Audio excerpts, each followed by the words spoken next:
नमस्कार दोस्तों, आप सभी का आपके YouTube channel online study with Om Prakash पर स्वागत है।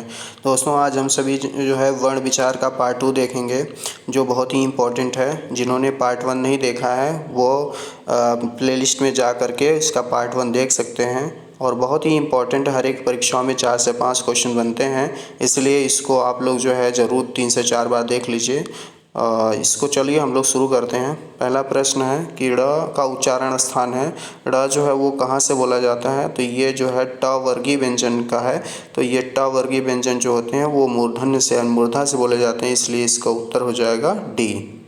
चलिए अगला प्रश्न है, उच्चारण के आधार पर अ है, यानी उच्चारण का स्थान पे अ क्या है? तो ये जो अ होता है, जब आप अ बोलेंगे तो ये आपको खुद लगेगा कि ये कंठ से बोला जा रहा है, इसलिए इसका ऑप्शन हो जाएगा ए, कंठ। और ओष्ठ से क्या है? प वर्गीय व्यंजन जो होते हैं वो ओष्ठ से बोले जाते हैं। मूर्धा से कौन से बोलेंगे? ट वर्गीय व्यंजन जो होते हैं वो मूर्धा से बोले जाते हैं। चलिए प्रश्न नंबर 3 को हम लोग देखते हैं कि अक्षर अथवा अक्षरों के समूह, यानी अक्षरों के समूह से निर्मित सार्थक स्वतंत्र ध्वनि अथवा ध्वनि समूहों को क्या कहते हैं? तो शब्द कहते हैं। ठीक है। अगला प्रश्न है, उच्चारण के स्थान की दृष्टि से य वर्ण है, यानी य क्या है आपको बताना है। तो य बोलेंगे तो ये जो है तालब से यानी तालु से बोला जाता है, इसलिए हम लोग यह चौथा प्रश्न का सी ऑप्शन सही है, यानी तालब है। और देखिए कंठी क्या होता है? क वर्गीय व्यंजन कंठ से होता है, त वर्गीय व्यंजन दंत होता है, प वर्गीय व्यंजन ओष्ठ होता है। अगला है प्रश्न नंबर 5, हिंदी की मूर्धन्य ध्वनियाँ हैं, यानी कि मूर्धन्य ध्वनियाँ क्या है? जो मूर्धा से बोले जाते हैं। ठीक है। और मूर्धा से कौन से बोले जाते हैं? ट वर्गीय व्यंजन। तो ये ट, ठ, ड, ढ, ऑप्शन नंबर बी सही हो जाएगा। नेक्स्ट प्रश्न है कि हिंदी की स्पर्श, घोष, महाप्राण, ओष्ठ व्यंजन ध्वनि है। तो इसको पहचानना आसान होता है। आप लास्ट से देखिए, सबसे पहले ओष्ठ व्यंजन को आप देखिए। तो ओष्ठ व्यंजन में क्या होगा कि प वर्गीय व्यंजन जो होंगे वो ओष्ठ होगा। तो देखिए प, फ, ब, भ मिल रहा है, ये हो सकता है। ट, ये ट यानी कि ये तो मूर्धा से हो जाएगा, ये गलत हो गया। त, थ, त वर्गीय यानी दंत से बोला जाता है, ये भी गलत हो गया। ठीक है। फिर ये जो ह है, हाँ जो है वो कंठ से बोला जाता है, तो ये भी गलत हो गया। तो आपको ये से ही मिल गया कि पहला ऑप्शन इसका सही है। ठीक है।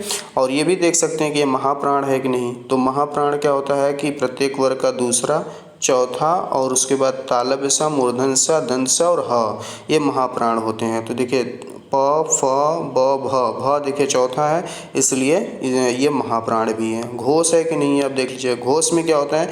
प्रत्येक वर्ग का तीसरा, चौथा, पांचवा और सभी स्वर, और इसके साथ साथ य, र, ल, व, ह। ठीक है।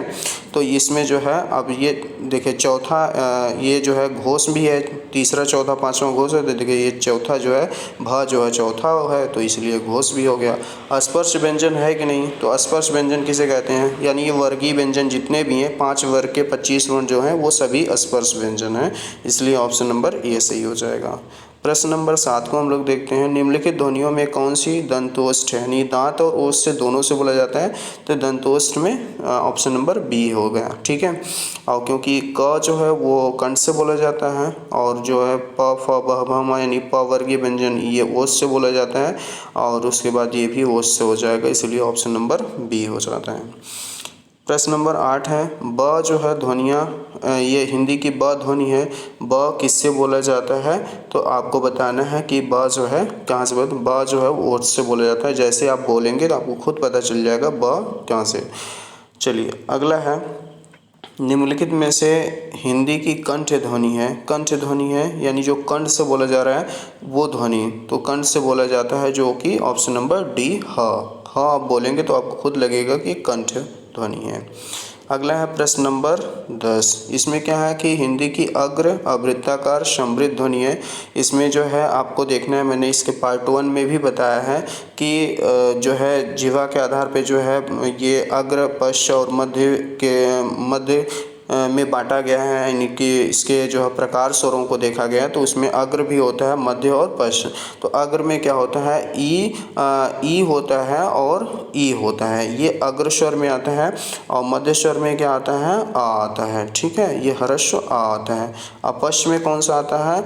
ऊ आता है। ठीक है, आपका ऊ। ठीक है, इसके साथ साथ आपका आ जाएगा ओ, औ और आ, ये सब किस में आते हैं? पश्च में आते हैं। ठीक है, तो इसमें जो है आपको देख लीजिए कि अग्र पूछा है तो अग्र में कौन सा दिख रहा है? ई दिख रहा है। आवृत्ताकार यानी इसको बोलते समय जो है आपका जो माउथ है जो आवृत्ताकार के रूप में बनता है। ठीक है, जो वृत्त के रूप में नहीं, पूरा गोल ना हो, समृद्ध स्वर जो हल्का सा खुला होता है। ठीक है, और इसलिए जो है इसका ऑप्शन हो जाएगा बी। नेक्स्ट प्रश्न है, कामता प्रसाद गुरु ने बाह्य प्रयत्न के अनुसार व्यंजनों के कितने भेद माने? तो देखिए, प्रयत्न के आधार पे दो तरीके से होता है, एक आभ्यंतर प्रयत्न, एक होता है बाह्य प्रयत्न। तो बाह्य प्रयत्न में कामता प्रसाद गुरु के अनुसार कितने भेद हैं इसके? दो। कौन कौन से होते हैं? अघोष और सघोष। ठीक है, अगला प्रश्न, निम्नलिखित में से कौन सी व्यंजन ध्वनियाँ स्पर्श संघर्षी कहलाती हैं? तो स्पर्श संघर्षी जो व्यंजन ध्वनियाँ हैं वो कौन कौन सी है? ऑप्शन नंबर ए, च, छ, ज, झ। ठीक है, नेक्स्ट प्रश्न है कि हिंदी की स्पर्श, घोष, महाप्राण, दंत व्यंजन कौन से हैं? तो इसके जस्ट पहले ही क्वेश्चन आया था, उसको आपको बताना है। तो सबसे पहले आप देख लीजिए वो कहाँ से बोले जाते हैं। यहाँ पूछ रहा है दंत व्यंजन, तो दंत व्यंजन में कौन से आएंगे? त वर्ग के हो जाएंगे, त, थ, द, ध। देखिए ध है, प ये देखिए ओष्ठ से हो गया, ये नहीं होगा। फिर ट, ये देखिए मूर्धन से हो गया ट, ठ। फिर त, थ, द, ये देखिए ये हो सकता है। अब हम लोगों को अब दूसरा भी चेक करना पड़ेगा, महाप्राण। तो महाप्राण क्या होता है? प्रत्येक वर्ग का दूसरा, चौथा और तीनों श होता है और हा होता है। ठीक है, तो ये देख लिए त, थ, द, ध। ध देखिए चौथा है तो ये हो सकती है, महाप्राण है। त, थ दूसरा है, ये भी महाप्राण है। तो अब देखना होगा हमें घोष को भी। अब घोष क्या होता है? प्रत्येक वर्ग का तीसरा, चौथा और पांचवा, इसके साथ साथ क्या? स्वर, और उसके साथ साथ जो है य, र, ल, व, ह। तो अब देख लेते हैं कि इसमें त, थ, द, देखो त, थ कौन सा है? दूसरा है। तो दूसरा है तो इसका मतलब कि ये घोष नहीं है, ये अघोष है। तो त, थ, द, ध, ध देखिए चौथा है। ठीक है, इसका मतलब ऑप्शन नंबर ए हो जाएगा सही। और स्पर्श व्यंजन यानी कि ये वर्गीय व्यंजन है तो ये स्पर्श भी व्यंजन हो गया। ठीक है, चलिए अगला प्रश्न है, कौन सी ध्वनि अल्प प्राण है? यानी अल्प प्राण में क्या होता है? अल्प प्राण में प्रत्येक वर्ग का पहला, तीसरा, पांचवा और य, र, ल, व, ये सब जो होते हैं अल्प प्राण। तो देखिए क, ख ये दूसरा है, ये नहीं होगा। त, थ, द, ध ये चौथा है, ये भी नहीं होगा। त ये पहला, ये हो सकता है। त, थ देखिए दूसरा है, ये नहीं होगा। इसका मतलब ऑप्शन नंबर सी सही है। नेक्स्ट है प्रश्न, पूछ रहा है कि महाप्राण ध्वनियाँ व्यंजन वर्ग के किससे संबंधित? यानी महाप्राण जो है वो वर्ग का कौन सा अक्षर होता है? पहला, दूसरा, तीसरा, चौथा, पांचवा कौन सा होता है? तो इसमें हम लोग देखेंगे जो महाप्राण होता है वो होता है दूसरा और चौथा। इसके साथ साथ तालव्य सा, मूर्धन्य सा, दंत सा और ह होता है। तो दूसरा, चौथा, ऑप्शन नंबर सी हो जाएगा। नेक्स्ट प्रश्न है, निम्न में से अर्धस्वर कहलाता है। अर्धस्वर क्या होता है? या और व। तो ऑप्शन नंबर ए हो जाएगा। ठीक है, हिंदी की श ध्वनि है तो श सबको पता है कि ये तालव्य है। ठीक है, चलिए वर्णमाला किसे कहते हैं? तो वर्णमाला जो है वर्णों के व्यवस्थित समूह को कहते हैं। नेक्स्ट प्रश्न है, सही कथन चुनना। या और व ध्वनि अर्धस्वर कहलाती हैं, ये सही है। व्यंजन का उच्चारण बिना स्वर के होता है, नहीं। भाषा का लघुत्तम इकाई शब्द नहीं, ध्वनि होता है, ये भी नहीं। का उच्चारण ओष्ठ नहीं, कंठ होता है, इसलिए ऑप्शन नंबर ए हो जाएगा। चलिए लास्ट प्रश्न है कि निम्नलिखित में से अघोष, ठीक है, निम्नलिखित में अघोष अल्प प्राण ध्वनि कौन से हैं? यानी अघोष भी हो, अल्प प्राण भी हो। अघोष में मैंने क्या बताया कि प्रत्येक वर्ग का पहला, दूसरा और उसके साथ साथ जो है श, मतलब तालव्य श, मूर्धन्य श और दंत श। तो देखिए पहला है च, छ, ज, झ, ये चौथा है, ये कट गया। ट, ठ ये हो सकता है। च, छ, ज ये तीसरा, ये नहीं होगा। क, त ये हो सकता है।